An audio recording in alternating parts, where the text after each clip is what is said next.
अर्जुन बोले, हे जनार्दन, यदि आपको कर्म की अपेक्षा ज्ञान श्रेष्ठ मान्य है तो फिर हे केशव, मुझे भयंकर कर्म में क्यों लगाते हैं?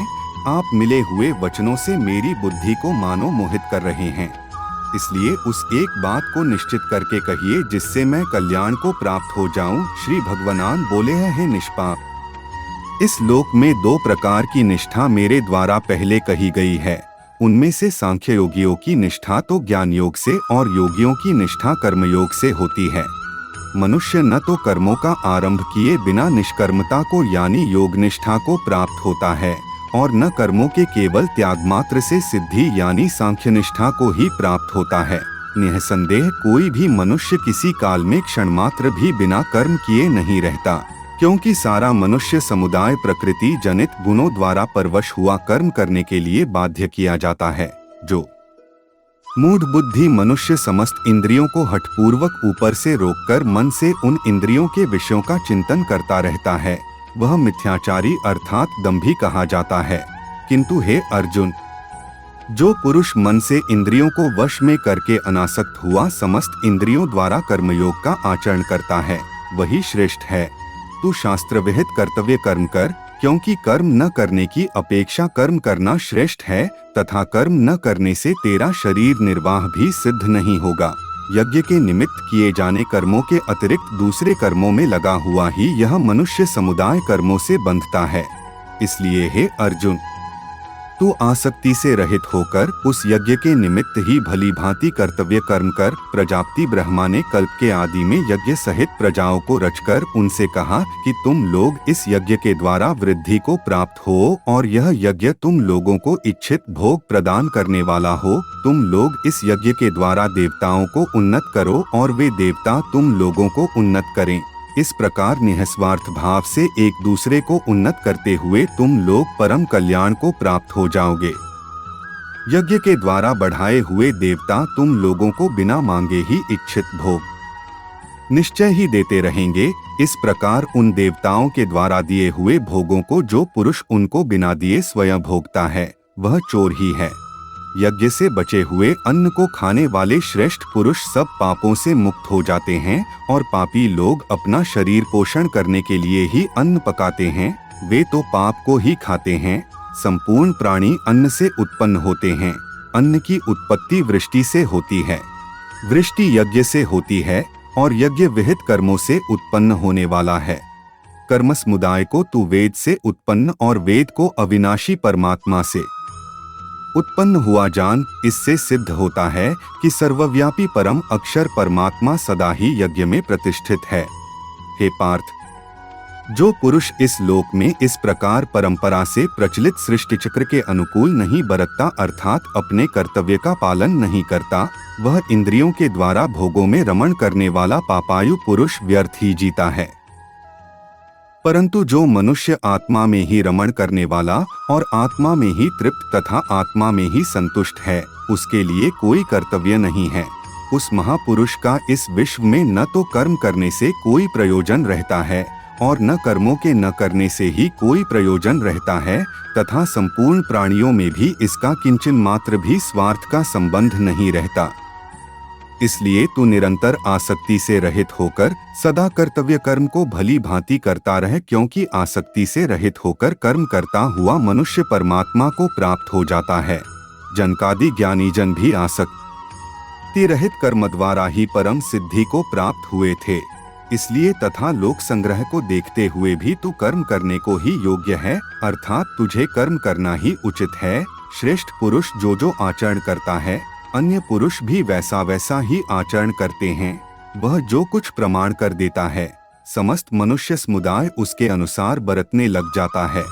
हे अर्जुन, मुझे इन तीनों लोकों में न तो कुछ कर्तव्य है, न ही कोई भी प्राप्त करने योग्य वस्तु अप्राप्त है, तो भी मैं कर्म में ही बरतता हूँ। क्योंकि हे पार्थ, यदि कदाचित मैं सावधान होकर कर्मों में न बरतूं तो बड़ी हानि हो जाए, क्योंकि मनुष्य सब प्रकार से मेरे ही मार्ग का अनुसरण करते हैं।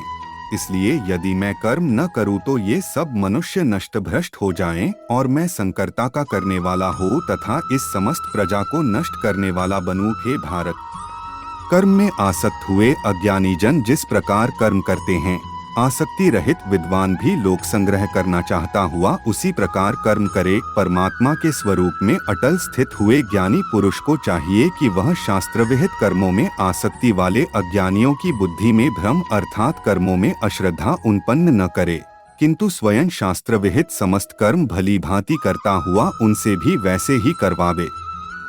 वास्तव में संपूर्ण कर्म सब प्रकार से प्रकृति के गुणों द्वारा किए जाते हैं, तो भी जिसका अंतःकरण अहंकार से मोहित हो रहा, ऐसा अज्ञानी मैं करता हूँ ऐसा मानता है।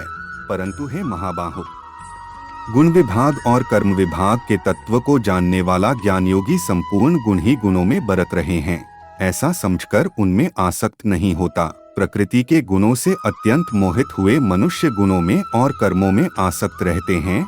उन पूर्णतया न समझने वाले मंदबुद्धि अज्ञानियों को पूर्णतया जानने वाला ज्ञानी विचलित न करे। मुझ अंतर्यामी परमात्मा में लगे हुए चित्त द्वारा संपूर्ण कर्मों को मुझ में अर्पण करके आशारहित, ममतारहित और संतापरहित होकर युद्ध कर।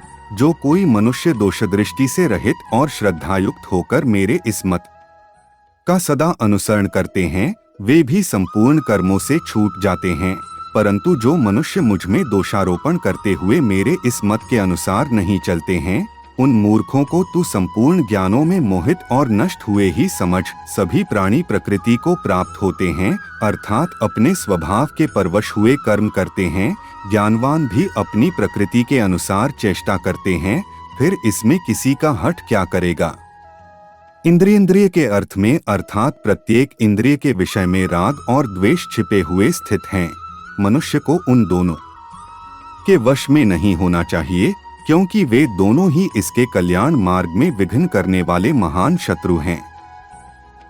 अच्छी प्रकार आचरण में लाए हुए दूसरे के धर्म से गुण रहित भी अपना धर्म अति उत्तम है। अपने धर्म में तो मरना भी कल्याणकारक है और दूसरे का धर्म भय को देने वाला है।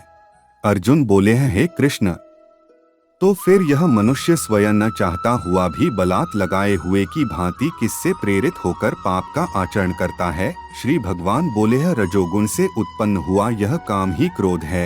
यह बहुत खाने वाला अर्थात भोगों से कभी न अघाने वाला और बड़ा पापी है। इसको ही तू इस विषय में वैरी जान। जिस प्रकार धुएं से अग्नि और मैल से दर्पण ढका जाता है तथा जिस प्रकार जेर से गर्भ ढका रहता है, वैसे ही उस काम के द्वारा यह ज्ञान ढका रहता है। और हे अर्जुन, इस अग्नि के समान कभी न पूर्ण होने वाले कामरूप ज्ञानियों के नित्य वैरी के द्वारा मनुष्य का ज्ञान ढका हुआ है। इंद्रिया, मन और बुद्धि ये सब वास स्थान कहे जाते हैं। यह काम इन मन, बुद्धि और इंद्रियों के द्वारा ही ज्ञान को आच्छादित करके जीवात्मा को मोहित करता है। इसलिए हे अर्जुन, तू पहले इंद्रियों को वश में करके इस ज्ञान और विज्ञान का नाश करने वाले महान पापी काम को अवश्य ही बलपूर्वक मार डाल। इंद्रियों को स्थूल शरीर से पर यानी श्रेष्ठ, बलवान और सूक्ष्म कहते हैं। इन इंद्रियों से पर मन है, मन से भी पर बुद्धि है, और जो बुद्धि से भी अत्यंत पर है वह आत्मा है। इस प्रकार बुद्धि से पर अर्थात सूक्ष्म, बलवान और अत्यंत श्रेष्ठ आत्मा को जानकर और बुद्धि के द्वारा मन को वश में करके हे महाबाहो, तू इस कामरूप दुर्जय शत्रु को मार डाल। ओम तत्सदिति श्रीमद् भगवद गीता सूपनिषत्सु ब्रह्म विद्याया योगशास्त्रे श्री कृष्णार्जुन संवादे कर्मयोगो नाम तृतीयोध्यायः 3। इस प्रकार उपनिषद, ब्रह्म विद्या तथा योग शास्त्र रूप श्रीमद् भगवद गीता के श्री कृष्ण अर्जुन संवाद में कर्मयोग नामक तृतीय अध्याय संपूर्ण हुआ।